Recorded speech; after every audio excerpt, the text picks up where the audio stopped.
રાજકોટમાં સત્યયુગાવતાર શ્રી આત્મન ભગવાનનો 109મો આવિર્ભાવ મહોત્સવ આગામી 17 ઓગસ્ટ સોમવારના રોજ શ્રદ્ધા અને ભક્તિભાવ સાથે ઉજવવામાં આવશે. આ મહોત્સવ અંતર્ગત સવારે 6:30 થી 9 વાગ્યા દરમિયાન પ્રાગટ્યોત્સવ અને સમૂહ ધૂન ભજનનું આયોજન છે, જેમાં સવારે 7 વાગ્યે પ્રાગટ્ય આરતી યોજાશે.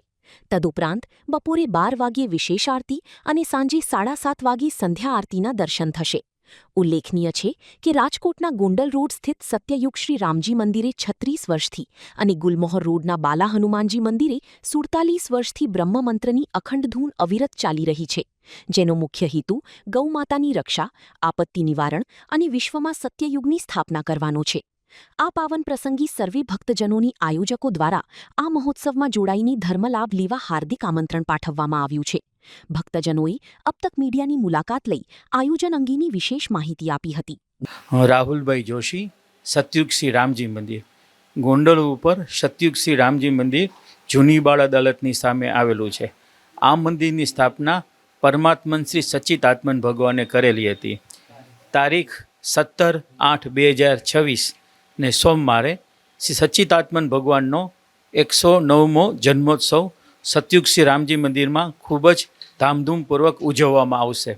સવારે 7 વાગે તેમની પ્રાગટ્ય આરતી, બપોરે 12 વાગે એક વિશેષ આરતી અને સાંજે 6 થી 9 વિશેષ સમૂહ ધૂન રાખી છે.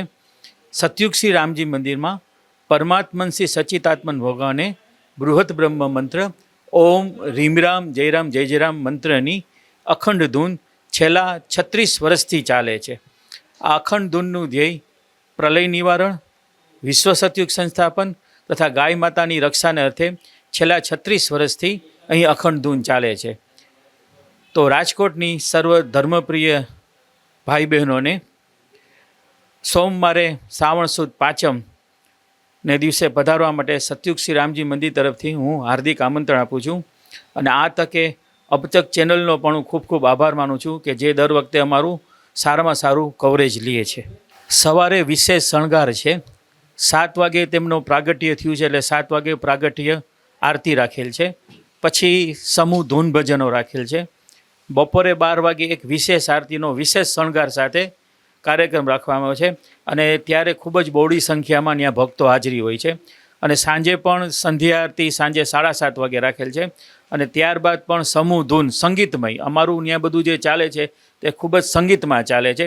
જુદા જુદા રાગ રાગણીઓમાં ત્યાં રોજ માટે ધૂન ચાલતી હોય છે. તેથી આ સંગીતમય ધૂનનું જ આયોજન કરેલ છે.